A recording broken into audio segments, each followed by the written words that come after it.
Okay, so today we're taking a deep dive into something pretty heavy. Yeah, Trump's military plans, if he's elected in 2024. right. You sent over this AP article, Yeah, and I mean, it paints a pretty concerning picture. it really does. It's definitely raising eyebrows in a lot of circles. Yeah, The article lays out his Agenda 47, right, kind of his right, blueprint for a second term, right. and it suggests some pretty big changes to how the U.S. military would be used. Yeah, the thing that really jumped out at me was his idea about taking troops from overseas and sending them to the U.S.-Mexico border. Yeah.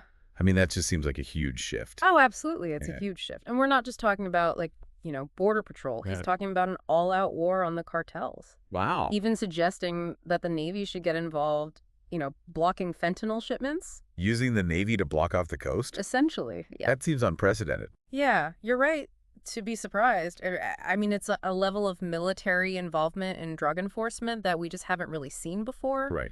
And then there's the whole question of immigration. Yeah, the article mentioned mass deportations. Right. And not just with immigration officials, but like involving a National Guard, even the Army? Yeah. That's a little unnerving. It's definitely different from how things have usually been done, I think. To really wrap our heads around this, we should look at how the military has been used domestically in the past Right. and what the legal side of it all looks like. Okay. One example that comes to mind are the LA riots back in '92. Oh, yeah. You remember those? Yeah. President Bush invoked the Insurrection Act to Exactly. send in troops, right? That's right, because the situation was just beyond what the local police could handle. Right. And that's what makes all of this so important. Yeah. The Insurrection Act and things like the Alien Enemies Act, they give the president a lot of power, Right. especially during times that they consider to be a crisis. So the big question is, what actually is a crisis? Right. And how much power should a president have to use the military on their own citizens? Right. These are big questions that have been debated for years. Yeah. And Trump's plans are bringing them back into the spotlight. Yeah, this AP article, it mentions Trump describing Aurora, Colorado as a war zone, overwhelmed by crime and drugs, and promising to, like, rescue it. Wow. But reports from Aurora paint a very different picture. Okay. Local officials are pushing back against that. Interesting. So it seems like he's constructing this narrative of a country that's in crisis. Okay. So does that then have any impact on whether these actions are actually legal? Well, that's the million-dollar question, isn't it? Yeah. Because if the whole justification for using these laws depends on there being a crisis, Right. then how that crisis is defined, how it's portrayed, becomes super important. Yeah. The Insurrection Act, for example, it says that things have to be so bad that it's preventing U.S. law from being enforced normally. So does this whole idea of war zones and rescue missions, does that actually meet the requirements of the law? Right. And who gets to decide that? Yeah, that's a good question. Yeah. And it's interesting because the article mentions that even within the Republican Party, there are different views on using the military domestically. Oh, really? Like, Senator Budd seems to agree with Trump, Okay. but then you have Congressman Rogers, who completely disagrees with Trump about using active duty troops. Huh.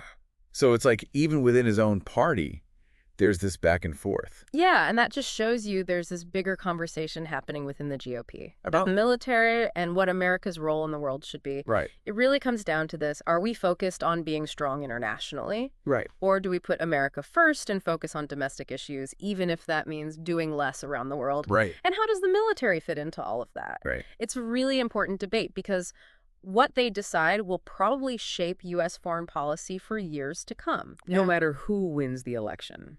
That's a good point. Yeah. And it's not just about like the politics of it all, Right. This article also brings up some serious concerns about what these changes could mean for people, Yeah. like on the ground. Yeah, absolutely. We're talking about potential human rights violations. Yeah. Especially with these mass deportations. Right. Like the ACLU was really worried about this, Yeah. about the possibility of things being done with too much force, Right. people not getting due process, Yeah. all these issues that could come up when you involve the military. Exactly. It seems like we're walking a really fine line here. I mean, I get wanting to secure the border Right. and deal with things like fentanyl. Yeah. But when you start talking about using the military against U.S. citizens, Right. even if they are here illegally, Yeah. it feels like it might not be what a democracy should do. That's exactly what a lot of people are afraid of. Right. It's a slippery slope. Like, even if the intention is good, where do you draw the line? Right. If we say it's okay to use the military for domestic issues, what kind of precedent does that set for the future? Yeah. And it's not just about what happens here in the U.S. either. Right. The article also talked about the potential global impact, Yeah. which is something we can't ignore. What happens if we start pulling troops out of places like Europe and the Middle East? Right. I mean, what kind of signal does that send to everyone else? Yeah. Especially with everything going on right now. Right. It's complicated. Yeah. On the one hand, people who support this America First idea, Right. they say we need to focus on our own problems first. Right. They say we've been doing too much overseas for too long, Right. and it's costing us too much money and resources. Yeah. But then you have people who are worried that pulling back like this will create a power vacuum. Right. Like, what happens if the U.S. isn't seen as the leader anymore? Right. And embolden countries like China or Russia who might see an opportunity to step in. Yeah, if they think the U.S. is declining, they might be more likely to do their own thing. Right. And that could make things even more unstable in some parts of the world. Right. And then there's the impact on our allies, Yep. especially in Europe, Right. who depend on the U.S. for security. Yeah. Wouldn't they be pretty nervous about all of this? Of course, especially with what's happening in Ukraine. Right. It raises questions about whether the U.S. can be trusted as a partner Right. and whether we're still committed to the way things have been since World War II. Right. And this uncertainty can affect everything, Yeah. from trade deals to diplomatic relations. Right. It's a lot of potential consequences. Yeah. And it's something we need to think about very carefully. Yeah. We've covered a lot of ground here. Yeah. Trump's ideas, the history, the legal stuff, the potential impact here and around the world, even the disagreements within his own party. Yeah. It's a lot to unpack. It feels like we've only just scratched the surface here. And it's a lot to process. It really is. But I think for me, what's really hit home is that this isn't just some political debate happening on TV. Yeah. These changes to the military, they could actually affect all of us. Oh, absolutely. They would have very real consequences for everyone. Yeah, and that's what makes this whole conversation so important. Exactly. We're not talking about moving little icons on a map. Right. These are policy changes that could directly impact your community, your job, your freedoms.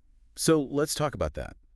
What would this actually look like for the average person if Trump gets elected and puts these plans into action? Well, one thing is we might see a lot more military in our everyday lives. Okay. Especially in certain areas. Think increased patrols, more checkpoints, maybe even soldiers helping out with regular police work. And that raises some big questions, right? For sure. Like, how comfortable are we with that? Right. Having the military that involved in our daily lives. Exactly. What if someone disagrees with the soldier on the street? Yeah, or what if there's a confrontation? It's worrying. It makes you think about accountability, you know? Right. Like, are we going to start seeing the military acting like the police everywhere?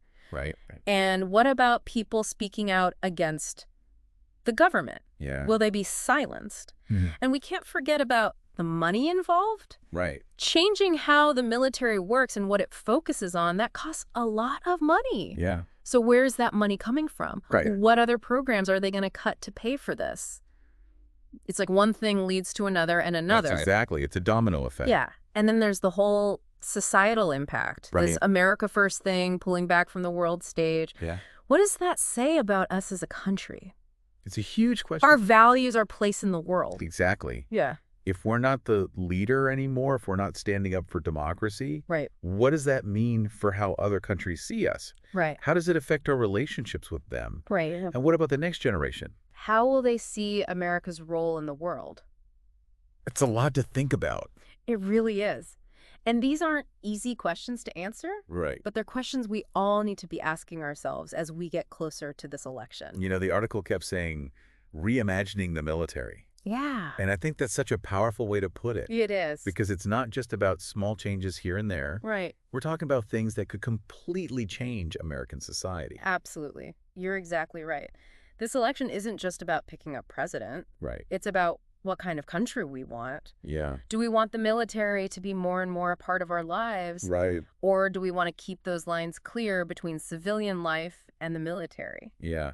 This has been a real eye-opener. It really makes you think. So to everyone listening out there, we're not trying to tell you what to believe. What? We just want to give you the information you need. Right, to make your own decisions. Because ultimately the future of the military, the future of our country,